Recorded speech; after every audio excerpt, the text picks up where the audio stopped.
Hi guys, welcome to part 20 on this Porsche 912 rebuild. In the last video you'd have seen us finish off the brakes and start getting all of the engine assembled, looking really pretty. We had a few bits and pieces left to do at the end of the last video before we could get it fitted, but as you can see now it's in the car. The big question is, will this engine run? So check it out.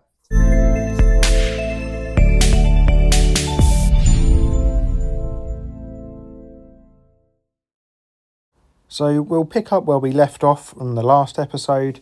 We'd been putting together the engine ready to get it installed. As you can see, everything's really nicely detailed. We painted the carbs. These carbs now need to go off to Michael Bruce to be fully reassembled, and we can now focus on getting the gearbox mated to the engine. I did have to order some parts directly from Porsche. We didn't have a throwout bearing or the clips, but we can get that fitted now.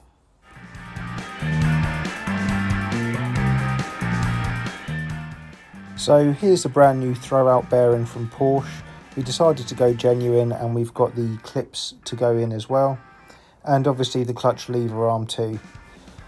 I was honestly shocked how much this throwout bearing cost. If it was a Volkswagen part, you're probably talking about 70 quid, but this was £250 with the clips direct from Porsche. With that fitted, we can now mate the engine and gearbox together, get it all bolted up and get it ready to fit into the car.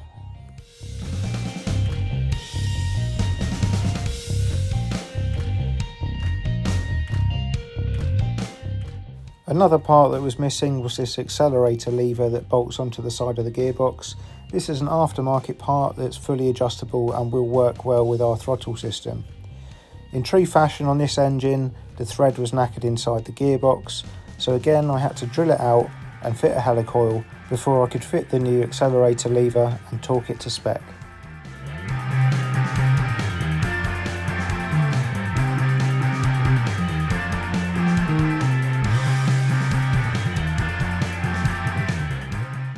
Well, with those last few bits done, we could now fit the engine into the car. It took a little bit of jiggery and pokery to get it all lined up, but once we dropped the car into position and got it all lined up, we could bolt it in place with 4 bolts.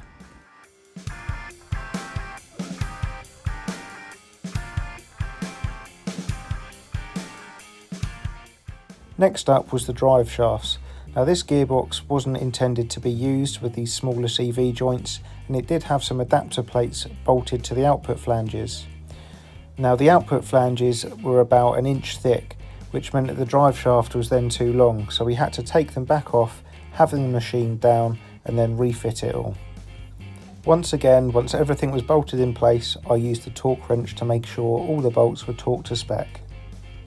The next thing I decided to look at was the clutch cable and notice that the bracket on the side of the gearbox was broken. Frustratingly, I didn't notice this before, so I'm going to have to make a bracket to make this work. The next thing I wanted to do was assemble the AN8 lines for the breather system. I've shown you all this before when we made the oil cooler lines, so I won't go into too much detail, but here we go. And before anyone says anything, yeah, I know I could do with some new soft grips for the vise and some new assembly spanners.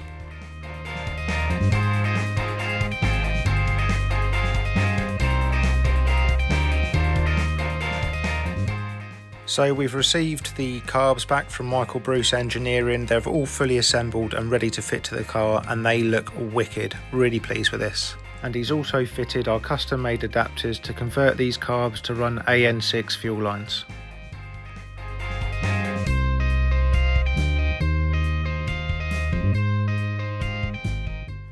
Here I'm just running the fuel lines to exactly where I want them to go, so I can mark them, cut them and put the 90-degree fittings on the end.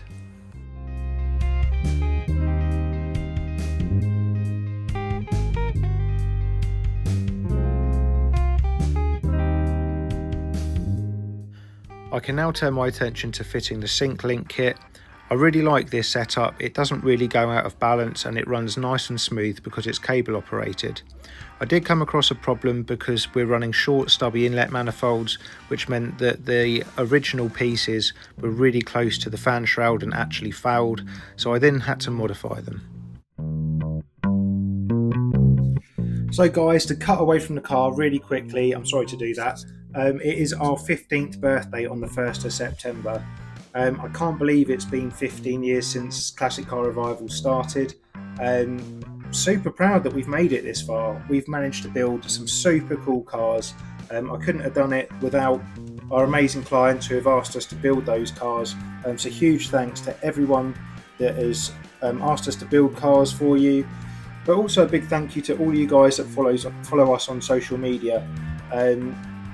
Honestly, word wouldn't have got out about some of the cool cars that we've built without you, and it's just really nice to receive so many nice comments from you guys.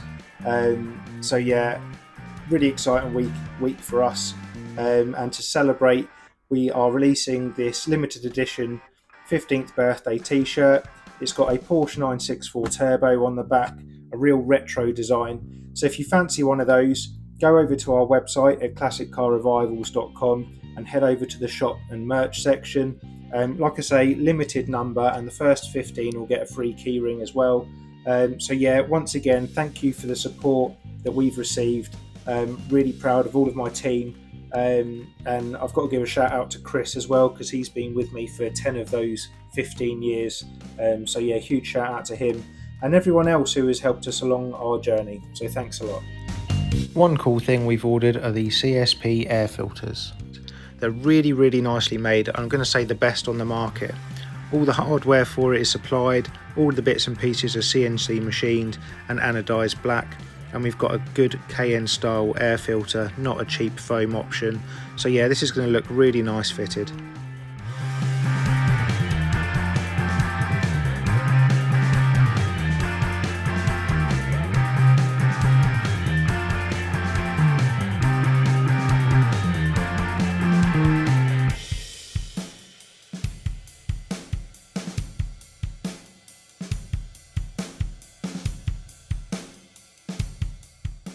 With the air filters fitted, the next thing I want to do is get some oil pressure. Now I spent some time trying to figure out why the dash bulbs weren't working, and it turned out that they were actually corroded, so I ordered some new ones. But here I'm just turning the engine over until that oil pressure light goes out, so I know that we've got good oil pressure. Just to prove things aren't always like they seem on telly, I'm trying to get the engine started, but it won't go. Now I've checked all the fuel system, I've made sure there's no leaks, I've made sure I'm getting spark, but the engine just won't fire. Okay, go again.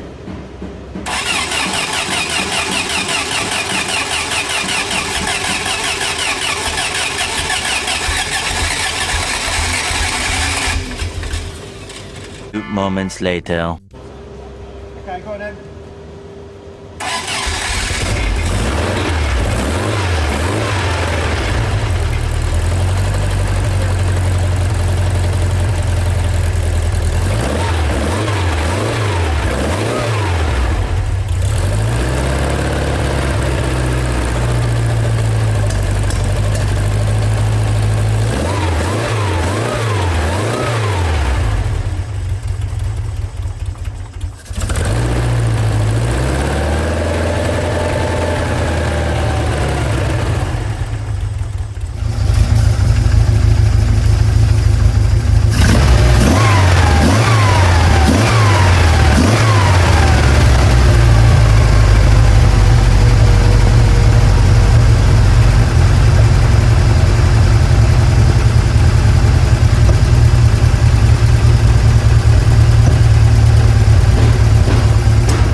despite all of my initial checks, we still struggled to get it started. Like I said, you see it on TV all the time, car starts first time, nice and easy. In this situation, it took me a little while to figure out exactly what was going on, and those that were watching carefully would have seen me twisting the distributor to change the timing, and eventually it started up real sweet.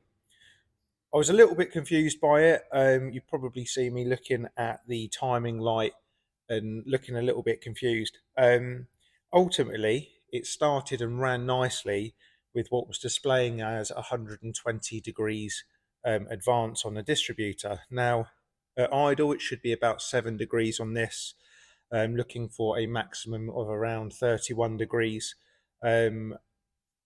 which maxes out at 3000 RPM. So for it to be reading 120 degrees was a little bit odd. Now, the front pulley bolts on with 3 bolts, and I think what's happened is either the timing marks are wrong on the pulley, or the pulley's kind of fitted wrong, but the pulley fits on a dowel, so it can only fit in one position. And because it bolts on with 3 bolts, if that dowel wasn't there, it could be a bolt round. So the reason 120 degrees makes sense is that with a pulley, you think that's 360 degrees for a full rotation. It's bolted on in 3 with 3 bolts, which means it could, if it didn't have the dowel, be bolted on in 3 orientations. 360 divided by 3 is you've got 120, 240, or 360. So that theory makes sense. You'd have then, if you were really looking at the timing light, you would see that I take the timing light up to 150 degrees. So that's 120, taking that as your top dead center, and maximum advance of 30 degrees past 3000 RPM. And then I knock it back down to 127 degrees on the timing light just to check my timing at idle. So I'm now pretty happy that the timing's in the right ballpark. The carbs are balanced, so you just see me do that as well. But we're going to get Michael Bruce, who rebuilt the carbs, to just come in, set the CO levels, give it a real nice tune up, and then at that point it can do 500 miles for a running in period. We'll do an oil change, check the valve gaps, and then we'll probably get it on the rolling road just to make sure the jetting's all correct. The pulley's an odd one. I say it's fitted with a dowel, so you can't really get it wrong. It'll be interesting to see what this motor's like. So it's apparently a 2.4 engine, Type 4. I say apparently because it was a Facebook Marketplace purchase. Second hand, but apparently new built.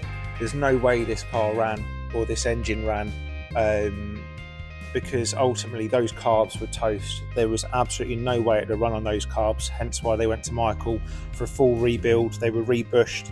But yeah, let's just keep our fingers crossed.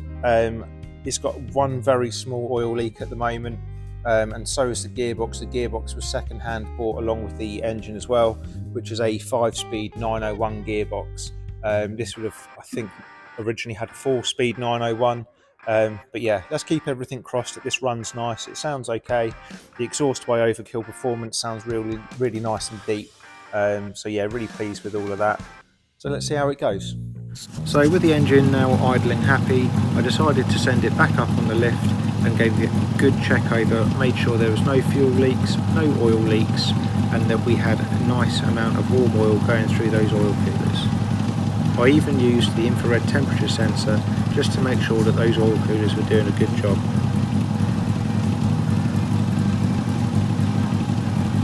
So those eagle-eyed viewers will have noticed that the alternator warning light on the dash wasn't working, and I wasn't getting any charge either, so I've popped out the fan housing with the alternator just to make sure that the circuit and the bulb were working correctly. Now if I bridge the D+ terminal to earth, you'll see the alternator light illuminate, which means that that circuit is all working correctly and the problem lies with the alternator itself. We'll look into getting the alternator rebuilt or maybe replace it. There we go, that's the engine in and running. We've still got a few bits to do, like a cut to length HT lead set, and a new front crank pulley, and also that alternator issue to sort out as well, but it looks really pretty. I just wanted to show you guys the overall look of the car, just in case you haven't been keeping up to date with all of these episodes, but I really think this car is super pretty.